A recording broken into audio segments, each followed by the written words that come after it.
He was more proud to be a Marine than he was to be an actor. He was so alive in what he did, and he cared about what he did. There was just something very special about Ermey. Between his characters that he plays in the movies and the real-life Gunny, worlds apart. He's a giant teddy bear.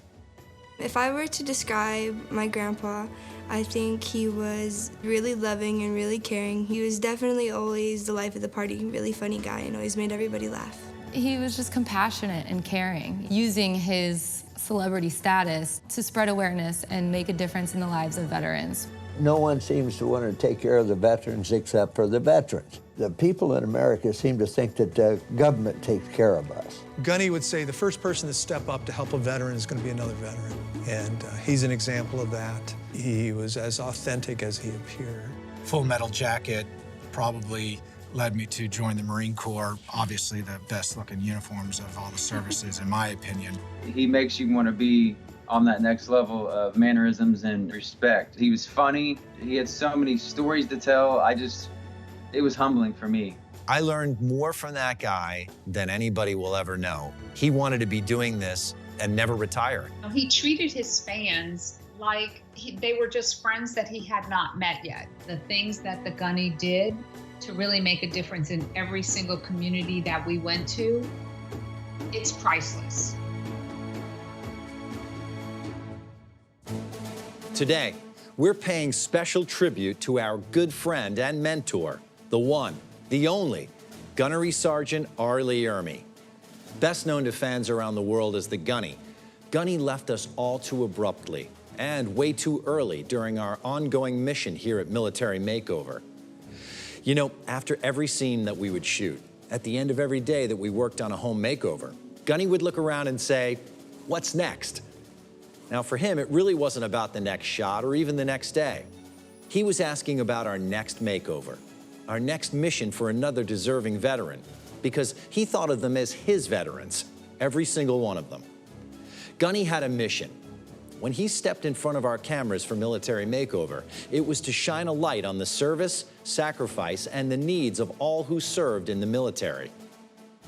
So join us as we honor the memory of our friend, Gunnery Sergeant Ermey, United States Marine Corps retired, the Gunny.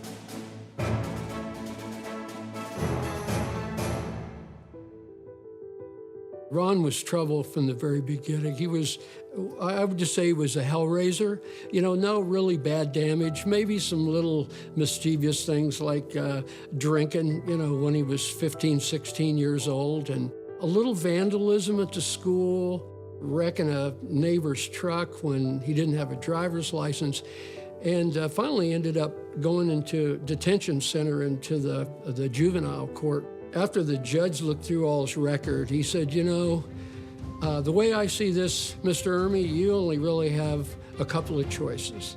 Your parents, your dad doesn't want you back because you're a troublemaker, and you can't seem to resolve that. So you're going to either go into detention center, juvenile hall. Your other alternative is that you could go in the military. At the Yakima courthouse, there were two recruiters, Navy and Marines, and he went to the Navy and he told him the story, and the Navy said, you know what, we have no use for you in the Navy. So he went next door to the Marines, and the Marines said, yep, we got our man, we'll straighten you out. So in 1961, a 17-year-old Ermey, compelled by a judge's order, enlisted in the Marine Corps. In the Marines, Lee found his true calling and entered the military family he would never leave. By 1965, he was a drill instructor preparing other young Marines for war, remarkably living and loving the role that would shape his future. Sent to Vietnam, he and his fellow Marines were on the front lines and experienced the overwhelming brutality of the war. It was shrapnel from an enemy rocket that ended his dream of a long career in the Corps. Actually, he would never truly leave. Once a Marine, always a Marine. For him, the military probably saved his life, and that's why it meant so much to him. As Stanley Kubrick and the rest of the world were to discover, Arlie Ermey now brought a force that could not be denied to his new passion, acting. What did our family think about my brother's acting career? My mom was really quite proud, but my dad, he wasn't so happy about it. My brother was in Clinton, Illinois when he got the big offer from Stanley Kubrick. And I remember him calling me, and he was so excited for this movie called Full Metal Jacket. If you fast forward, Warner Brothers was going to introduce the movie, and they found out that my parents had never seen the movie. So my dad's calling me, he says, "You're not going to believe this, but a limo picked us up, took us to Seattle to this theater, and we walk in, and he said, there's nobody there."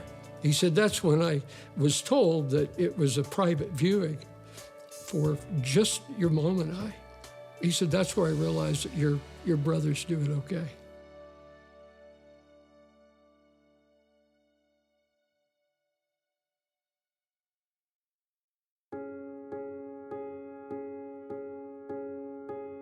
I was working as a waitress at the restaurant in Manila.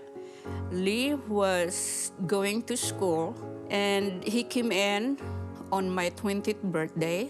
I noticed him because he was nice to two little boys that were playing in the restaurant. He came back with an apple and a necklace for my birthday, and after that, he came to the restaurant every day to see me. This necklace reminds me of him. To be Mrs. Gunny is hard because I am a shy person, but I am also proud to be a Mrs. Gunny.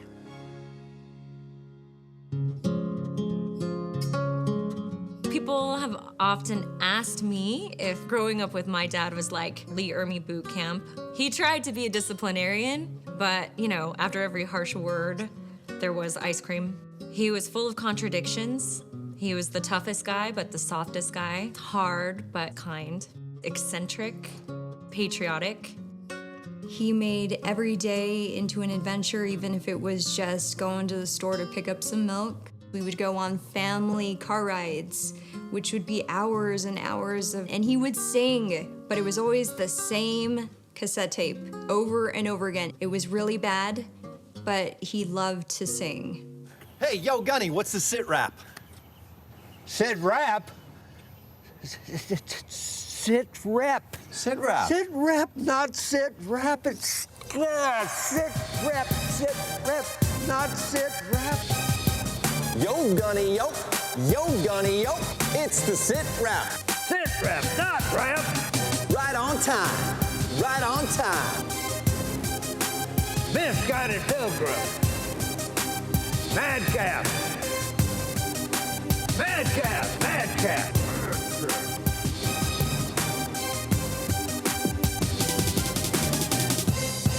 Oh. Gunny, hey, you all right? You zoned out on me there for a minute. You're making me crazy. My father loved comedy. He actually had done stand-up on Sunset Strip back in the 70s just to make a little extra money to help pay the rent because he was a struggling actor at the time. The Gunny enjoyed playing a lot of different roles as an actor, but most of all, he liked comedy. He loved comedy, and if you talk to him about Full Metal Jacket, he would say that his role was somewhat of a comedy. All these different roles that he played, one of them, his absolute favorite, was Fletch Lives when he played the Reverend Jimmy Lee Farnsworth. And he said, Jack, I always wanted to play a sleazeball minister, and now I get to do it. And it was great. This is the Gunny saying, Addie. Come on, Art, that's attention. Oh, sorry. Yeah. Was it take 20? I thought that. How many? I'm trying, okay? You'd never make it, Marine. I am trying.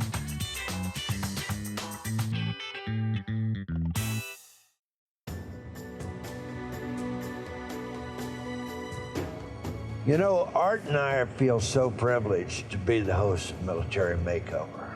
What an honor. And it's really important to the Gunny and I that we present Military Makeover to you, the viewer, in a lighthearted and entertaining manner. But we all know who the real stars of the show are. America's men and women of the armed forces. Those who have willingly gone into harm's way on our behalf. We must never forget the sacrifices that they've made. And the reward of a hug, a simple thanks for your service, or hey, what the heck, take care of their tab at a restaurant. We should always remain a grateful nation. Good job, Art. Semper Fi. I remember when they first told us that this guy, Ermey, was going to be co-hosting Military Makeover. I was like, oh, wow, okay. And I looked him up, and I was like, oh, no, that guy, you know, from Full Metal Jacket. And I was like, I'm dead. I mean, this guy's going to just tear me to pieces. Art! Hey, Gunny, I just finished sweeping the garage like you told me to. That's a beautiful thing. Me and the boys are heading on out now. So with us out of the way, you can have this place spick and span by the time we get back in the morning. What do you think? I thought we were going to dinner together. Art, you thought wrong. Why don't you do something useful? Throw us the commercial. I guess Military Makeover will be right back after this. Bringing Gunny to the show was a beautiful accident. One of our associate producers was in my office and had a magazine ad, and it was around hiring heroes. And in the ad was Gunny. I looked at her and I said, he would be the best host. When I found out he was doing the show, I had to go back and watch Full Metal Jacket, Mississippi Burning, Texas Chainsaw Massacre 2, Seven, the voice of Sarge in Toy Story. But he also knew why he was there. He was there to represent the veterans and why we were doing this. With all due respect, we all of us need to pitch in where we can, and that includes you. The Gunny was the anchor of the show. He was the perfect fit. He just personified Military Makeover, and once we had the anchor, everything else around it fell into place. I'm Gunnery Sergeant Ermey. Join me and a platoon of dedicated professionals for another Military Makeover. Okay, boys, I want to hear hammers hammering, saws sawing.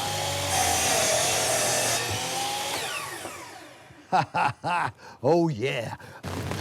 How are you? Nervous, excited. He had nothing, literally nothing, and I'm out here. Wow. Well, so we've been really busy, okay? You're gonna love the kitchen. From not having even tile in our bedroom to just everything they did. I mean, just getting a bedroom set or a dining set that we didn't have. That meant a lot to me because my family had a place to eat. That really did impact us or helped, and it gave me hope. Deep in his heart, he was thoroughly on a mission to be motivator-in-chief to get everybody excited about how to take care of our veterans, how to give back to them, and just spreading that message to everyone around him.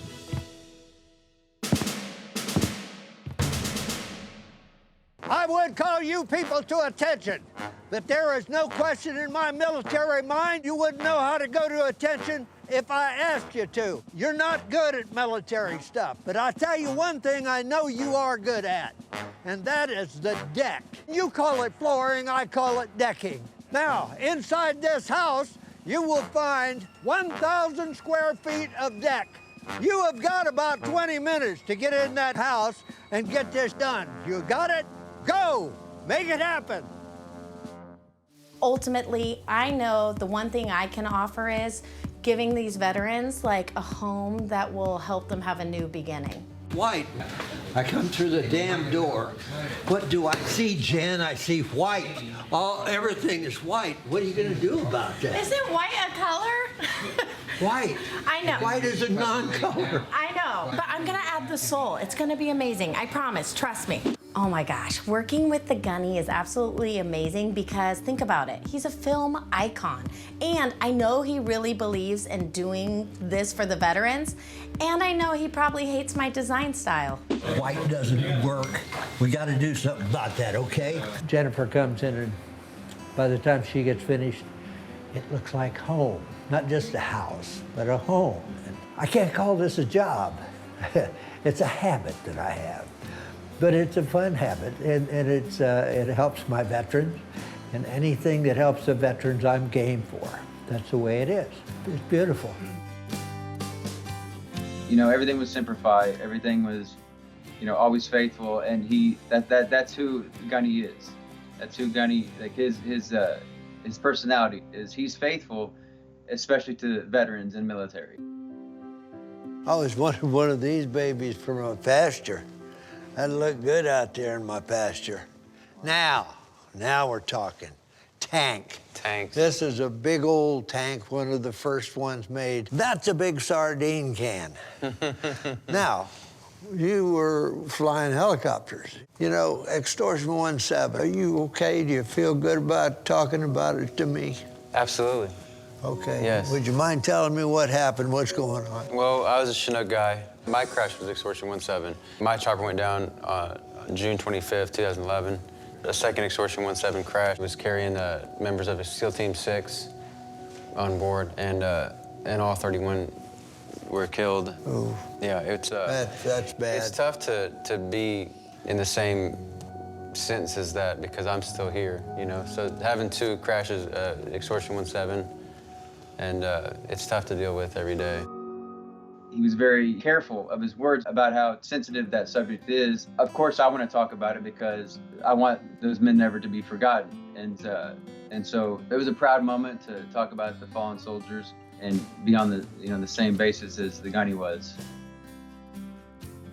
The Gunny had a way of making sure that he never lost track of the veterans. For me to manage him, I had to be aware immediately that military comes first.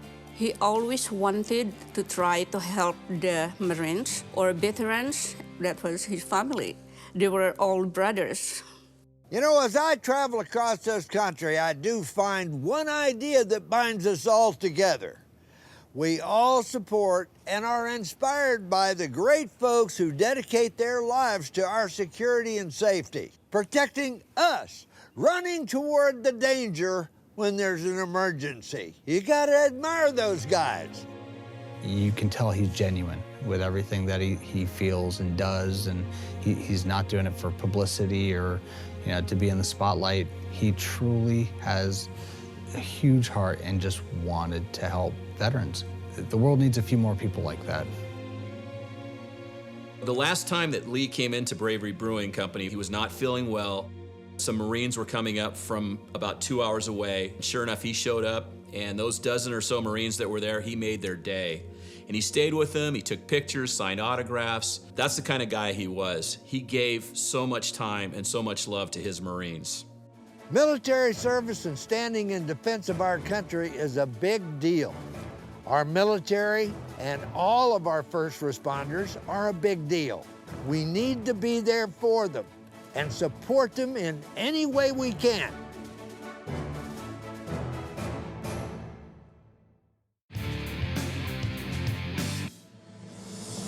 Gunny, it looks like we did it. Another military makeover in the books. Everybody's happy. The tears that you see are tears of joy, not of sadness. You know what I always say? Give a veteran a hug. Take that veteran to dinner tonight. Gunny, I'm gonna take you to dinner, but I'm not giving you a hug. Come on. Let's go. I want sushi. Yeah, let's go. An American hero has left the scene, leaving a void that won't be filled. You know, for 5 years, we produced this show, Military Makeover, and we found it rewarding and inspiring. And we're so fortunate to be able to help incredibly deserving veterans and their families. Our passion and commitment would not burn so brightly if it wasn't for the example and guidance of our dear friend, Lee Ermey, the Gunny. When we started it, it was a good idea. It's now a true passion and a mission that isn't over. Gunny may have left us, but you know what? I can still hear his voice like he's standing right next to me saying, Art, when's the next one? The Military Makeover mission continues. We're on it, Gunny.